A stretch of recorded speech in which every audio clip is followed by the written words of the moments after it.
দেশে দেশে বাঁচাতে রক্ত দিতে রাজি আছি ভয় দেখিয়ে হবে না রে কাম ও পাছারাম ভয় দেখিয়ে হবে না রে কাম ও পাছারাম ভয় দেখিয়ে হবে না রে কাম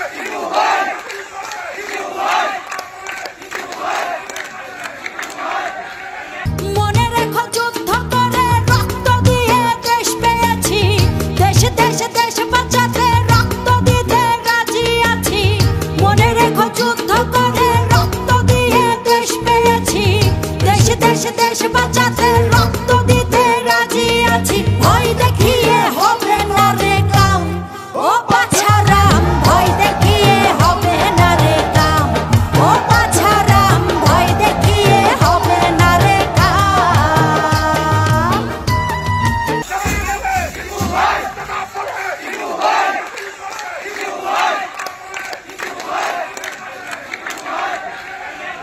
সবাইকে উন্নয়ন হয় না। আপনারা বিগত দিনে দেখেছেন উন্নয়ন জানতে হবে, উন্নয়নের টাকা কোথায় আছে সেটার জন্য পরিশ্রম করতে হয়। আজকে কদমবাসীর প্রতি কৃতজ্ঞ। এই দুর্গম এলাকায় আপনারা হাজার হাজার নেতা কর্মীরা এক জায়গায় হয়েছেন।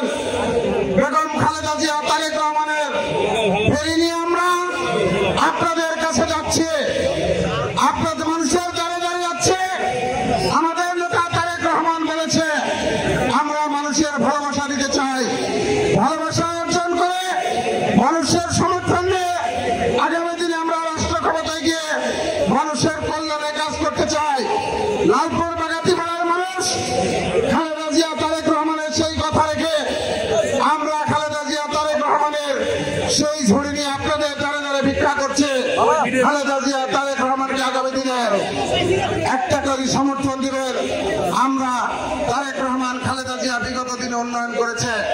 খালেদা জিয়া যখন ক্ষমতায় ছিল দেশের কৃষকদের কৃষি ঋণ মকুব করা হয়েছে।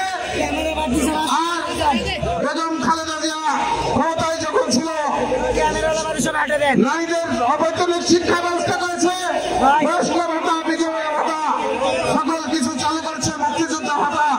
আগামী দিনে বেগম খালেদা জিয়া তারেক রহমান যদি বাংলাদেশের রাষ্ট্র ক্ষমতায় আছে অবশ্যই এর পরিমাণ আরো বৃদ্ধি পাবে। লালপুর বাগাতিপাড়া নয়, সারা বাংলাদেশের নয়, লালপুর বাগাতিপাড়াকে একটি মডেল এলাকা তৈরি করা হবে এই অঞ্চলের মানুষের। ইনশাআল্লাহ আল্লাহ যদি আমাদেরকে সুযোগ দেয়, আল্লাহ আর আপনারা যদি আমাকে সমর্থন দেন, বেগম খালেদা জিয়া তারেক রহমানকে সমর্থন দেন, ইনশাআল্লাহ লালপুর বাগাতিপাড়াতে 5 বছরে যে উন্নয়ন হবে, বিগত 54 বছরে যে উন্নয়ন হয় নাই সেই উন্নয়ন ইনশাআল্লাহ আমরা করতে পারবো, সেই আত্মবিশ্বাস আমাদের আছে। আজকে দেশে সংগ্রামী ভাইরা বিগত 17 বছর আপনাদের কর্মী হিসেবে রাজপথে ছিলাম, কখনো জেলখানায় ছিলাম। এই অঞ্চলে আমি দেখেছি আমাদের কর্মী বিএনপি সহ বিরোধী দলের নেতা কর্মীদের বড়দের পন্থা সামিল করা হচ্ছে। আমি আপনাদের কর্মী হিসেবে সেই সকল পরিবারের পাশে যে কোনো পরিস্থিতিতে সকল সময় ছিলাম। যখন আন্দোলন সংগ্রাম চলেছে, হয়তো বা সে এখন আসে না এখানে, আগামী দিনে হয়তো আসবে। আমি বলতে চাই লালপুর বাগাতিপাড়া কদম জীবনের কোন মানুষ আমার কাছে গিয়েছে আমি সাহায্য করি নাই, এমন কোন ইতিহাস নাই। আমি আপনাদেরকে বলতে চাই এই মাটিতে আমার জন্ম, এই মাটিতে আমার মৃত্যু হবে। আপনাদের জানাজা নিয়ে আমি কবরে যেতে চাই। অনেক মানুষ আসবে, কোথায় তার জন্ম, কোথায় তার ঠিকানা, ভোট দিয়ে আবার চলে গেছে, আগামী দিনে হয়তো চলে যাওয়ার চেষ্টা করবে। সেই কারণে আপনাদেরকে সজাগ থাকতে হবে। আজকে দেশের মধ্যে ষড়যন্ত্র